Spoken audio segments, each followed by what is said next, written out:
Magandang umaga sa inyo. Ang lapit nyo pala pag nandito. Masarap dito magkakalapit. Yung iba dito na kayo maupo pag puno na. Napakasaya na tayo palipat-lipat. Naaalala ko yung mga Israelites, nung nasa desert sila, tent lang.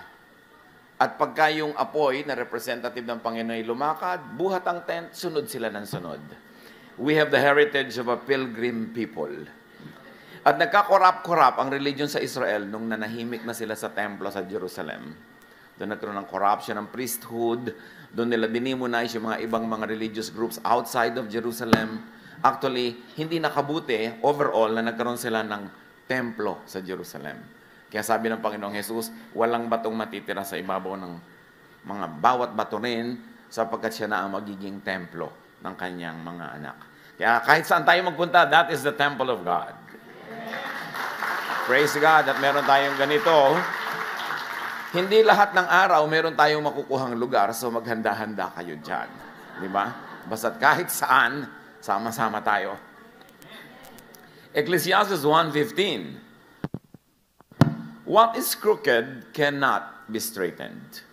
What is lacking cannot be counted. Hindi na maitutuwid ang baluktot at hindi na mabibilang ang wala. Sayang na panahon at pagod. Panginoon, salamat dahil tinuturuan niyo kaming huwag magsayang, huwag mag-aksaya ng panahon at pagod. At sa sandaling ito, ang aming puso, hinalaan namin, Panginoon, kami po'y gawin yung tahanan ng iyong Espiritu. Make us the habitation of your Spirit, turn our hearts into your throne, at kayo ang maghari sa aming buong pagkatao. Mangusap po kayo. Mga salita niyo ang magpaliwanag, magpalaya, at magpaganda ng buhay namin. Kayo ang aming inaasahang mga pangangaral. We hear only your voice, Father. Speak to your servant, but be the speaker. We seek you in the name of your Son, Jesus. Mga sayang na panahon at pagod. Ano bang mga sayang? Kahit balik-balikan natin ang Ecclesiastes, hindi mauubusan ng bagong katuruan kasi hindi nagbabago yung teksto, pero ang isip natin ang nagbabago. Nagmamature tayo, naiiba ang ating mga lenses, kaya marami tayong nakikita na hindi natin nakikita nung una.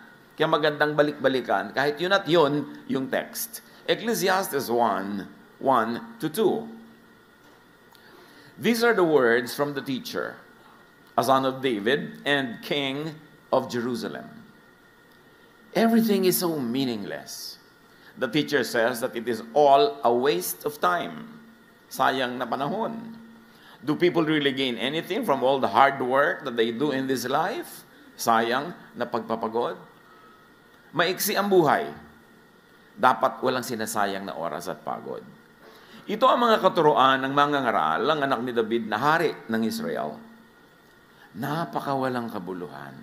Napakawalang kabuluhan. Lahat ay walang kabuluhan, sabi ng mga ngaral.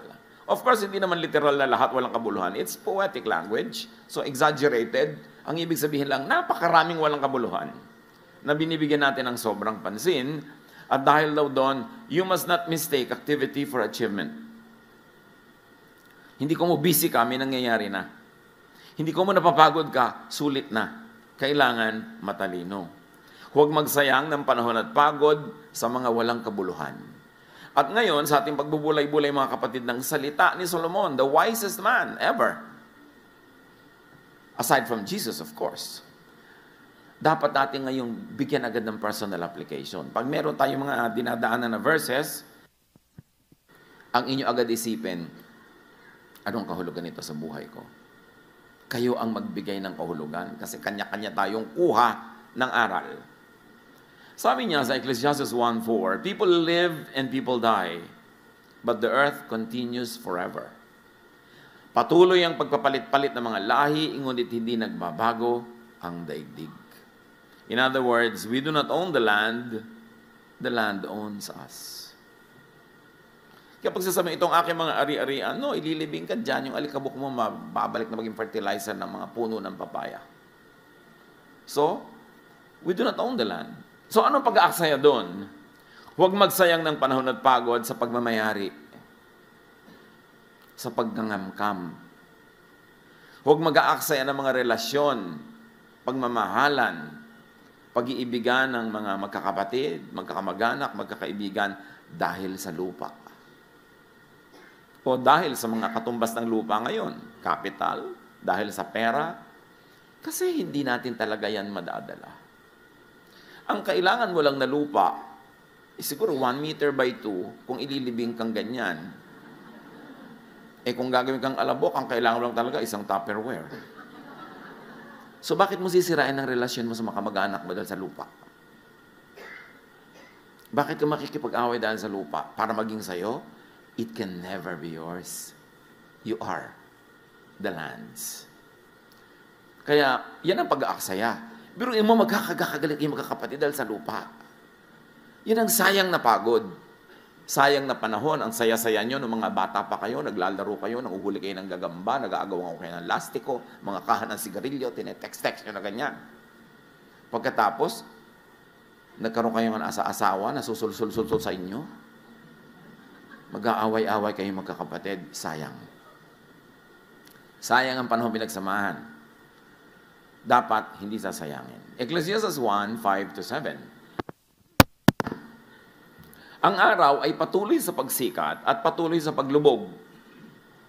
Pabalik-balik lang sa pinanggalingan. Ang hangin ay umiihi patungong timog, patingong hilaga, buong araw na paikot-ikot. Lahat ng tubig ay umuuwi sa dagat, ngunit hindi ito napupuno.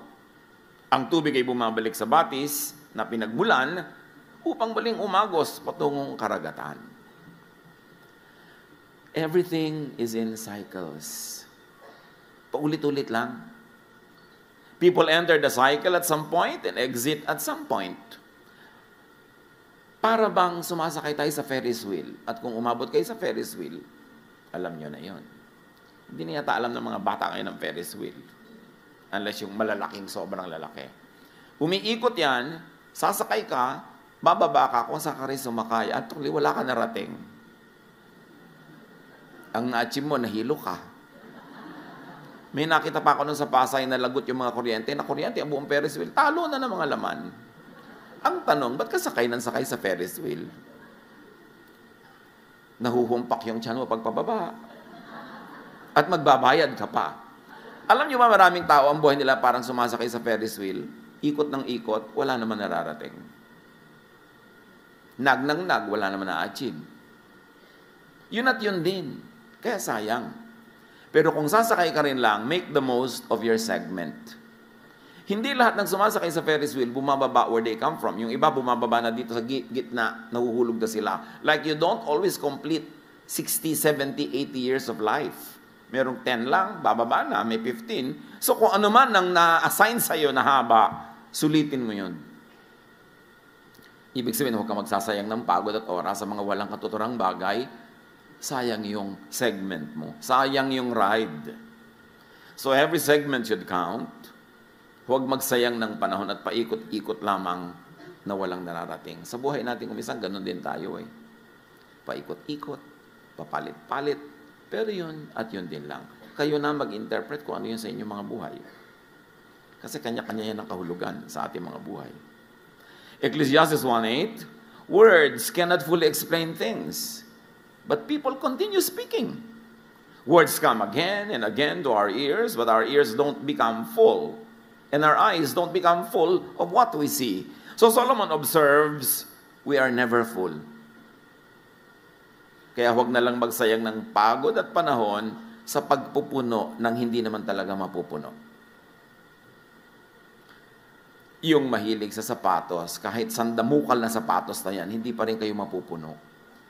So tama na yung 5. Yung mahilig sa bag, kahit na mabili nyo ang lahat ng bag sa mundo, hindi pa rin kayo sasaya kasi yun ang hilig nyo eh. So tama na yung konti. Mami, bakit wala na po ito kayong maulam kundi malabdaw na miswa? Bumili ako ng Birken, anak. So mga 5 taon tayo magmimiswa. Kung minsan you sacrifice so much for something, that's not really worth it. Bakit sinasabi ni Solomon? Kasi bulag tayo sa mga bagay na gusto natin.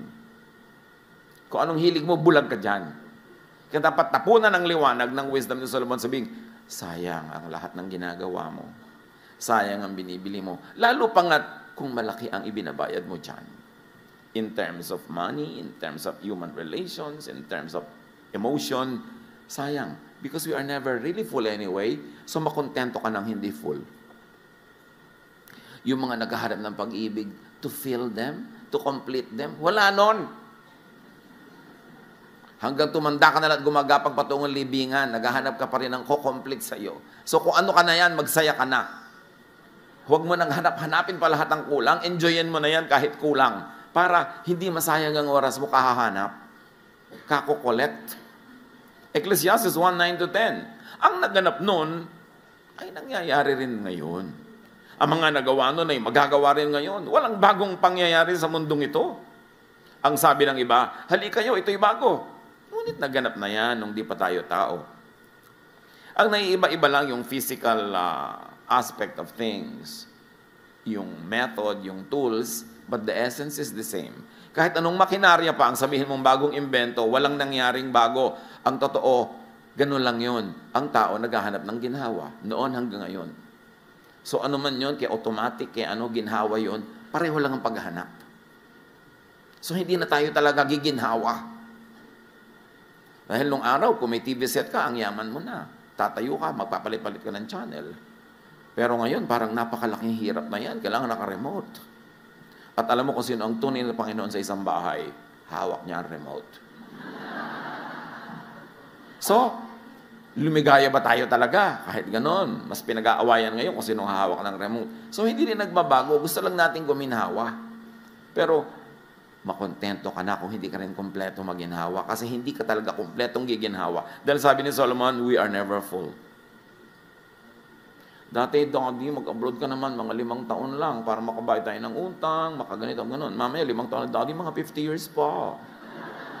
Dahil hindi na matatapos ang gastos. Habang lumalaki ang kita, lalaki ang gastos, dumadami ang humihingi. Hindi rin kompleto yan kahit kailan. Hindi ka rin luluwag. Kaya yung mga nagsasabing bigyan natin ng nanay pag maluwag tayo, nako, palayok na lang maibibigay nyo para sa kanyang abo. Kasi hindi na kayo luluwag. Dapat isama na sa budget si nanay kahit masikip. Kahit kulang, hindi darating yung fantasy na maluwag kayo to be able to give. Because we are never full. So ang naganap daw yung nangyari na. Paulit-ulit lang. So do not reinvent the wheel. Just enjoy the ride. Whatever that means in your life. Ecclesiastes 1:11, hindi na maaalala ang mga nauna at ang mga nangyayari ngayon ay malilimutan din sa hinaharap. Marami mga tao, pilit sila nagtatayo ng legacy. Legacy. Walang legacy. Yung mga pharaoh nga na nagtayo ng mga pyramid after 5,000 years, natatandaan pa ba natin sila? Generic na lang, lahat pharaoh. Tapos. Konting-konti yung natatandaan, katulad ni Jose Rizal. At dahil lang nasa batas natin na pag-aralan ng Rizal course. So huwag ka na magpagod para matandaan. Sabi, alam mo, malilimot din ako. Talaga malilimutan ka. Bakit natatandaan ba ang lola mo? Ika-5th generation? Wala din naman, di ba? So huwag ka na magpagod na matandaan. Enjoyin mo na lang ang buhay mo. Yung kahit minsan, tinamaan ka ng araw, nakakita ka ng bituin ng araw, at pag tinawag ka ng Diyos, present. Pag nag-roll call, tapos, move on. Kasi hindi na babalik ang buhay na ito. So dapat huwag man sayangin sa mga kung ano-anong di mo naman kailangan. So huwag na kayo mag-legacy dyan. Gumawa na lang kayo ng tama. Minimize pain, maximize pleasure, do the most good. At sumakabilang buhay ka, pag tinawag ka na, para doon ka naman. Every generational batch grapples with life as if it were new and unknown. And it begins as new for every batch. Kaya kahit anong payo bigay mo sa mga bata, ayaw makinig. Di ba? Kasi uulitin nila yung mga pagkakamaling nagawa mo noon. Uulitin nila ang lahat. Kasi bawat isa may kanya-kanyang cycle ng buhay. Hindi mo pwedeng i-accept yung next generation sa lahat ng naging mali mo. Dahil ano na magiging buhay nila? Perfect. Kasi wala, ba't ang mga bata hindi nakikinig? Meron talagang dapat pakinggan, pero dapat din nating tanggapin na built-in siguro yun para madiscover nila ang buhay for themselves, for them to learn from their own mistakes, like what we did, because we cannot exempt them from all the mistakes we made, because we should not exempt them from all the aspects of life. Kaya huwag tayong mabigo, magturo tayo na magturo, and pray that they will listen, at mga bata, makinig hanggang kaya nyo, pero huwag na nating sakta natin makalooban pag hindi tayo laging pinapakinggan. Kasi didiskubrihin nila ang buhay on their own. That's part of living. Ecclesiastes 1:12-15, patuloy ni Solomon, ako, ang mangangaral, ay naging hari ng Israel. Siniyasat ko at pinag-aralang mabuti ang lahat ng bagay sa mundong ito. At nakita kong ang tao'y itinalaga ng Diyos sa matinding paghihirap. Nakita ko ang lahat ng gawa ng tao sa mundong ito ay walang kabuluhan. Ito'y tulad lang ng paghabol sa hangin. Hindi na maitutuwid ang baluktot at hindi na maibibilang ang wala. So to be happy in life, to be happier in life, to not waste time and energy, huwag niyong bilangin ng wala. Yung wala, di wala. Adjust. Lahat naman tayo, di ba, may mga mahal sa buhay na nauunang sumasa kabilang buhay. Adjust.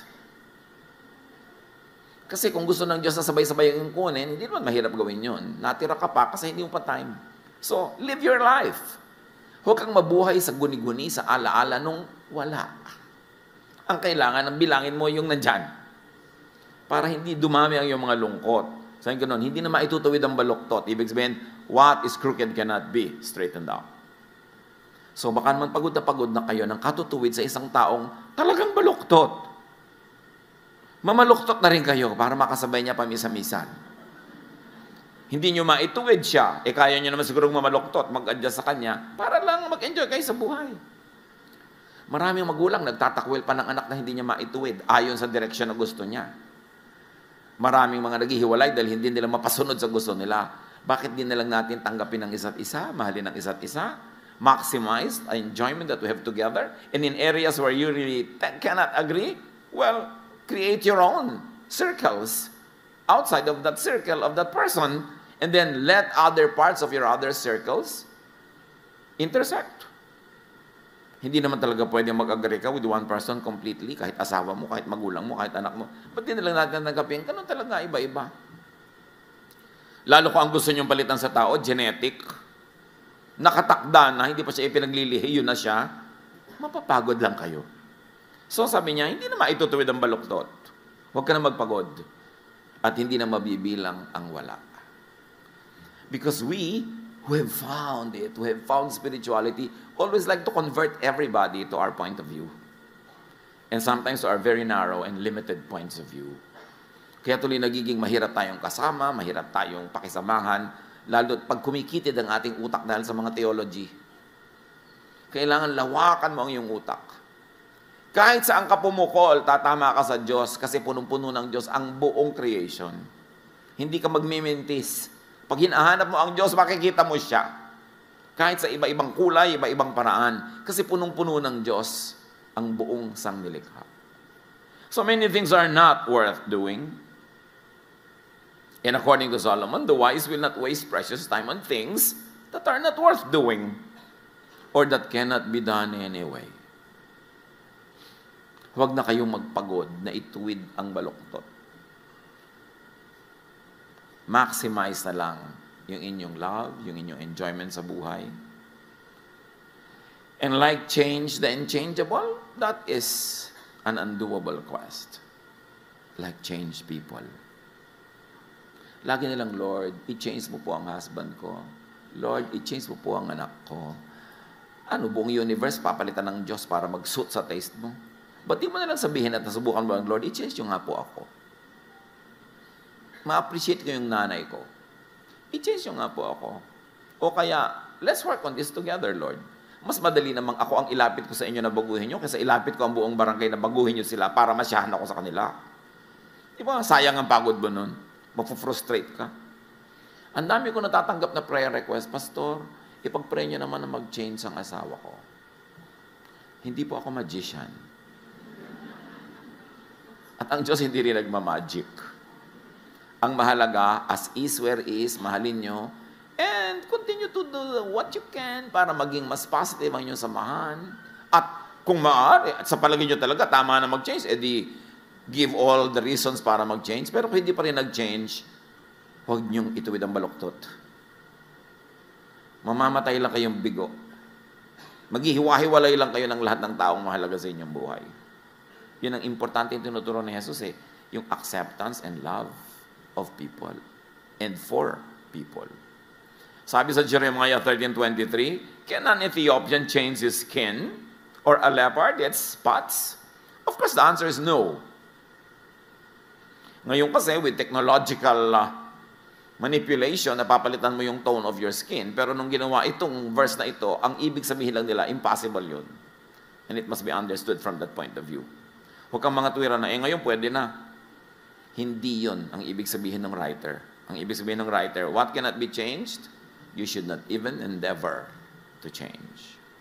Ecclesiastes 1:16-18, sabi ko sa akin sarili, ang karunungan ko'y higit sa sinundan kong mga hari sa Jerusalem. Alam ko kung ano ang tunay na karunungan at kaalaman. Pinag-aralan kong mabuti ang pagkakaiba ng karunungan at ng kamangmangan, ng katalinuhan at ng kabaliwan. Ngunit, napatunayan kong ito rin ay tulad ng paghahabol sa hangin. Habang lumalawak ang karunungan ay dumarami ang alalahanin. At habang dumarami ang nalalaman, ay lalong tumitindi ang kapighatian. Sabi diba, tama ako. Talagang hindi ako nag-aral doon. Diba? Tama ako, hindi na ako nagpakarunong. Hindi naman yun kasi kamangmangan yun eh. Alam niyo, siyempre yung poetic language exaggerated to drive home a point. Hindi binabaliwala ni Solomon ang karunungan. Ang sinasabi lang niya, habang rumurunong ka, humanda ka, kasi habang lumiliwanag ang iyong isip, mas marami ang nakikita mong kadiliman sa paligid. So, are you trying to be wise? Is trying to be wise a waste? Is trying to be wise a waste of time and effort? Ang sinasabi lang ni Solomon na ito, huwag magsayang ng pagod sa sobrang pag-iisip. Don't overthink. Yung may nakita ka lang na kung anong clue, nabuo na ang buong kasaysayan sa isip mo na may kulasisi ang asawa mo, ibinabahay niya ganitong budget buwan-buwan, mas malaki ang refrigerator kaysa sa'yo. Dahil lang sa kaprasong guni-guni. Pero maraming guni-guni ng misis, totoo. Binigyan yata ang mga misis ng special gift ng Diyos na may antena. Pero hindi lahat ng nare-receive doon ay tama. Don't overthink. Ang anak mo wala pa sa bahay, wala ka naman magagawa talaga, hindi mo alam kung nasaan, matulog ka na. Kasi mag-overthink ka, wala rin naman mangyayari. Worry ka ng worry. Don't worry about something you cannot change. Ipasa Diyos at itulog. Huwag mag-worry sa mga hindi mababago. Kumisan meron tayong mga karamdaman na talagang parang napaka-lala, just have quality of life. Enjoy whatever is left, and when you have to go, go. Do not struggle with it too much.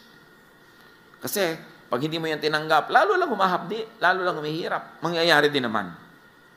Lagi na lang, sasabihin mo, what can I salvage from this situation? How can I make this thing better at the moment, given my limits and given the potentials that I have in my hands? So, huwag magpagod sa sobrang pag-iisip.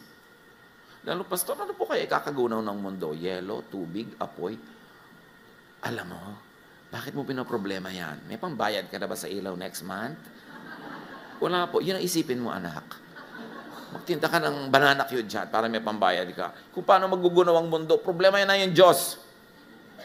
Paano po kaya ako mamamatay? Kasi ayoko pong mamatay ng walang makeup. May nagsasabi talaga nun, itattoo mo na ang makeup mo sa mukha, ha? Para saan ka man abutin, may kilay ka na. Mga bagay na hindi kailangan. Magpapakasal, Pastor, magiging tapat po kaya sa akin ito buong buhay. 1 week siguro, baka pwede kong sabihin, pero beyond that, malay ko ba? Malay natin sa buhay. So, yun yung problemahin. Itong ibig ko sabihin mga kapatid na kayo ang mag-apply sa buhay nyo ng mga messages na ito. Kasi kayo lang ang may ganong kaliwanagan to connect the dots. Manuri. makiramdam ano-ano ang pagsasayang nyo ng panahon at pagod na hindi naman dapat. Panginoon, turuan niyo po kami na i-apply ang karunungan ni Solomon sa pang-araw-araw naming buhay. Kayo ang magbigay sa amin ng liwanag ng pag-iisip para makapamili kami kung anong bibigyan ng panahon at pagod at kung ano yung isa sa isang tabi. Pagbulay-bulayin natin mga kapatid, huwag niyong madaliin, pag-isipan, and listen to the voice of the Spirit that is now guiding you to make very practical applications in your own private life.